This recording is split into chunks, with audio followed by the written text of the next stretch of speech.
Hello mga beshies! Welcome ulit dito sa aking channel. In today's video nga, i-share ko sa inyo kung paano nga ba natin i-withdraw yung pera natin mula sa Telegram wallet papuntang GCash account. So, nung mga nakaraang video, na-share ko sa inyo kung paano i-withdraw yung pera mula Telegram wallet papuntang bank account. So, ngayon naman, pag-usapan natin paano naman kaya from Telegram wallet papuntang GCash account. So, by the way, yung process nito ay halos pareho lang. Hindi pwede or hindi natin pwedeng ma-withdraw from Telegram wallet, diretso agad-agad sa GCash. Kailangan nating gumamit ng coins.ph. Bali, ang gagawin natin ay i-withdraw natin Telegram wallet papuntang coins.ph, then coins.ph papuntang GCash. Okay? So, ito na nga. Mula sa inyong Telegram wallet, mga beshi, si-search nyo yung may nakalagay na wallet dyan. Then, pag na-click mo yung parang diamond nga dyan sa baba, no, makikita mo kung magkano yung laman ng Telegram wallet mo. I-click mo nga lang yung may nakalagay na withdraw. Okay, so, 176.86 yung laman ng Telegram wallet ko. And then, pagka-click mo ng withdraw, ayan, merong lalabas dito na gram and USDT. USDT yung gagamitin natin at makikita mo itong external wallet. Pagka-click mo yan, USDT at USDC, pero USDT yung gagamitin natin. And dito, mamimili ka kung ano yung gagamitin mo. Myton, Solana, Binance, Tron. Pero ang ginamit ko ay Solana. So, kailangan nating i-paste yung USDT Sol dito. E, mula dun nga, go tayo sa coins.ph.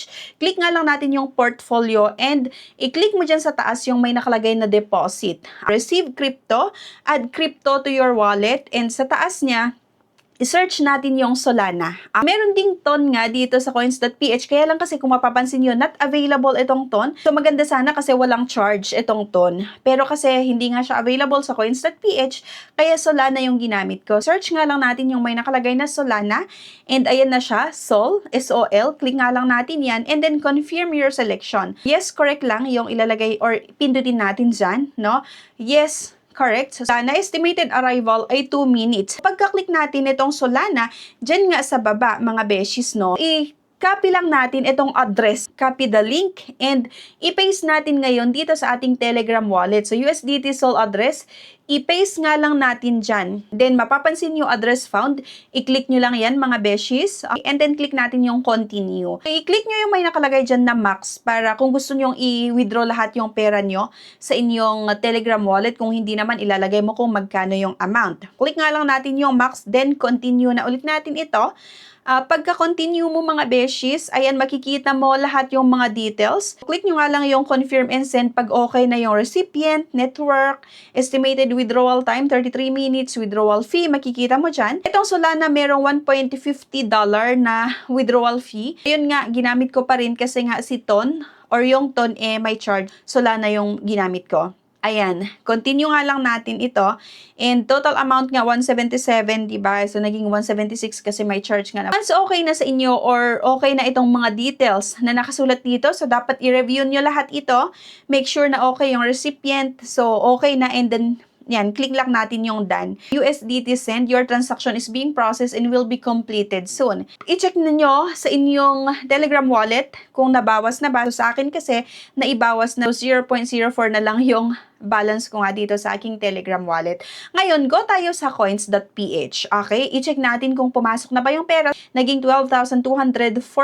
Kailan kasi naka-USDT siya. Kailangan natin ma-convert ito into peso para ma-withdraw natin sa GCash. So, from USDT nga, i-click natin yung sell, di ba? Nakalagay na sell. Pindutin mo nga lang yan, mga beshies. Sell, di ba? Ibenta natin. USDT to peso nga.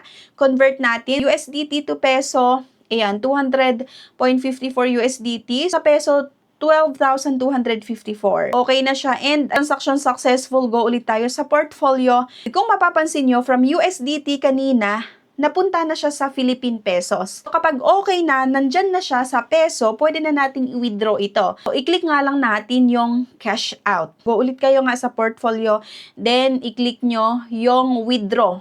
From portfolio, click natin yung withdraw and cash out. Cash out nga lang natin. So, kung mapapansin nyo, merong option nga dito na GCash, BPI. I-search nyo kung saan nyo gustong matanggap yung pera sa inyong bank account ba or sa GCash. So, nung nakaraang video ko sa Metrobank ko na i-withdraw kasi yung pera, pero same lang nga lang din yung process. I-click mo yung GCash, ilagay mo nga lang, or pagka-click mo ng GCash, ilagay mo or i-click mo yung max.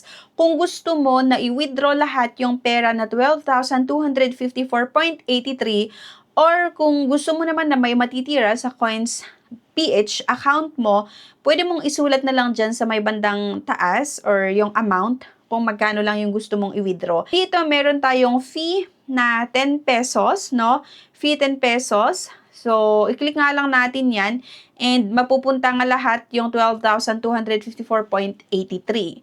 Okay? So, once na okay na, i-continue nyo nga lang. Pagka-next nyo nga mga beshies, ayan, amount, then makikita mo yung cash out like sa GCash nga, account holder, bank account, recipient mobile number, yung amount, magkano nga ba yung ika-cash out natin, yan, transaction summary, then meron kayong matatanggap na one-time password, kailangan nyo lang ilagay dyan yung OTP, transaction processing na. Once okay na yan, refresh nyo nga lang, then go to portfolio ulit tayo mga beshies para ma-check kung nabawas na ba yung pera nga sa ating coins.ph account. So kung mapapansin nyo, ayan na nga, bawas na. Wala na tayong pera sa aking coins account nga. Mula sa coins.ph, i-check natin ngayon sa GCash kung pumasok ba yung pera. Ilang minuto yung aantayin mo, so hindi siya yung on the spot or agad-agad natatransfer na.